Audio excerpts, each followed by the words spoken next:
baca berita tarif KRL Jabodetabek pakai NIK di tahun 2025. Wah, aduh, kalau kayak gini nih, kita ini bisa diketawain sama negeri jiran, negeri tetangga kita ya, Malaysia lah misalnya, ini pasti bakal ketawa ngakak gitu kan. Ini disclaimer dulu nih positive people, bahwa gue ini nggak bermaksud merendahkan negara kita sendiri, tapi kan ini adalah kebijakan dari pemerintah yang faktanya ya kayak gini lucu banget gitu loh. Ini pasti kalau kedengeran di negara sebelah aja pasti mereka, hah? Kok gitu ya? Pasti mereka ketawa ngakak gitu ya. Aduh, kok bisa gitu? Pokoknya disclaimer, kita nggak bermaksud menjelek-jelekan, tapi kita selalu mencoba mengkombinasikan kalau ada contoh baik ya harus kita tiru gitu kan ya. Bukan terus ada contoh baik dari negara X dan sebagainya kita malah justru ngebandingin, wah yang maju aja masih gini-gini. Ya nggak gitu, baik dari negara manapun ya harus kita ambil yang baik-baiknya gitu, biar kita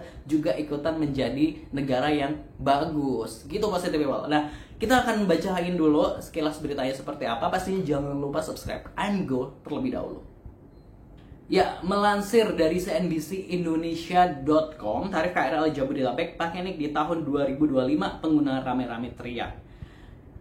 Pemerintah berencana mengubah subsidi KRL Jabodetabek. Rencananya pemerintah bakal menerapkan subsidi KRL berbasis nomor induk kependudukan atau NIK mulai tahun 2025. Wacana ini pun lantas menuai sejumlah protes keberatan dari pengguna jasa transportasi KRL Jabodetabek. Lalu gimana? Lalu di mana lucunya nih menurut gue gini. Jadi soal ini kita garis bawahi soal penggunaan sesuai dengan NIK gitu kan ya. Ini kenapa ini bisa selucu itu gitu loh. Karena gini, NIK kita, ini kan IKTP kita.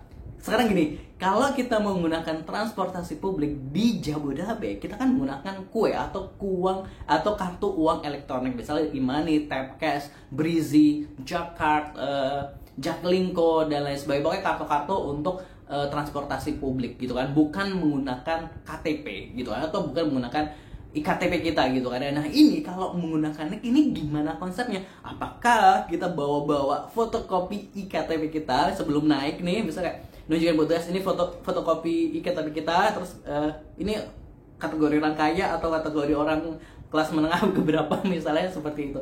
Nah, kan selama ini kan kita nggak menggunakan IKTP kita gitu. IKTP kita aja masih di fotokopi guys gitu loh.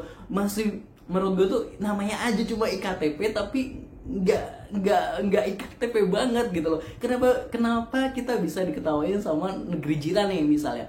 Karena di sana nih IKTP warga negara Malaysia ini salah satu keunggulannya adalah bisa digunakan untuk naik transportasi publik.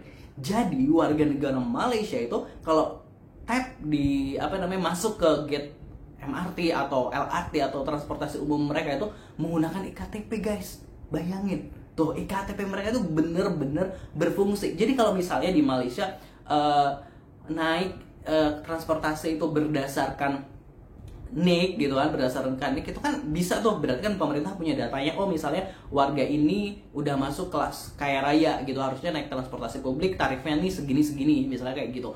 Nah, kalau kita kan enggak, selama ini kan kita kan IKTP kita aja nggak bisa gitu loh untuk masuk menggunakan transportasi publik, namanya aja IKTP kita aja masih di fotokopi. Jadi itu hal itu aja, itu tuh kayak kita tuh ini udah lucu banget gitu. Selama ini kan gue bingung gimana melihat kalau misalnya pakai IKTP NIK gitu, misalnya udah ngantri nunjukin NIK, jadi sebelum masuk nunjukin ini NIK gue gitu, fotokopi terus ngantri lagi, itu kan malah bikin ribet gitu, makin ribet. Nah, gue nggak ngerti nih bayangan atau konsep dari pemerintahan di Konoha ini seperti apa soal penggunaan NIK. Nah, kalau di Malaysia itu emang ya udah bisa gitu. Misalnya kalau mereka mau menaikkan tarif berdasarkan kelas ya it's okay, karena teknologinya mumpuni, udah mendukung, terus mereka bisa tap dengan menggunakan IKTP mereka lah. Kita aja belum bisa seperti itu gitu, pakai gaya-gayaan mau pakai NIK gitu kan. Aduh, terus ya kalau gue baca ini kebijakan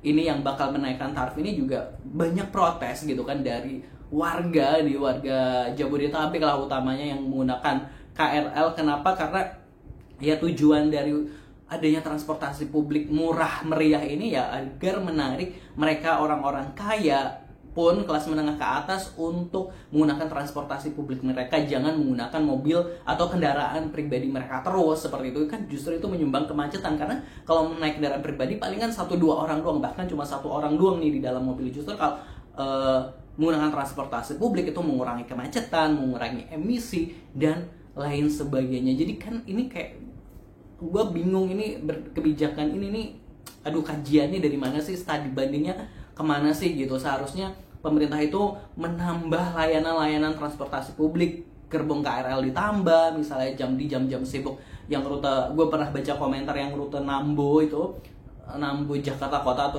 Nambo Manggarai itu kan sebenarnya udah mulai banyak tuh, terus jam keberangkatan keretanya itu masih kurang. Kenapa nggak diperbaiki lah transportasi publiknya seperti itu, malah justru senang banget naikin tarif gitu kan. Meskipun ini masih jadi wacana, kita juga nggak tahu ini goalsnya nanti seperti apa di tahun 2025, apakah bakal diterapin atau enggak. Tapi tadi itu yang lucu, kenapa pakai nik gitu, kita aja KTP-nya masih fotokopi gitu loh, positive people gitu aja, jadi kayak aduh gitu. Nah ini gue bukan bermaksud menjelek-jelekan negara sendiri, atau gini, ada yang komentar misalnya kayak kemarin ya soal kabel, di negara Jepang misalnya masih ada gini. Kita tuh harus mengambil yang baik-baik dari semua negara gitu, bukan ketika misalnya di Malaysia ada yang lebih baik terus ya kita harus serap juga gitu kan, bukan malah kita ya di Jepang aja kabelnya masih semurah gini. Ya justru kita jangan contoh yang jelek dari negara maju, yang jelek biar buat mereka. Kita harus juga menyerap yang baik-baik dari semua negara, enggak dari Malaysia, dari manapun, dari negara tetangga, dari negara jauh, dari negara maju. Pokoknya yang baik-baik harus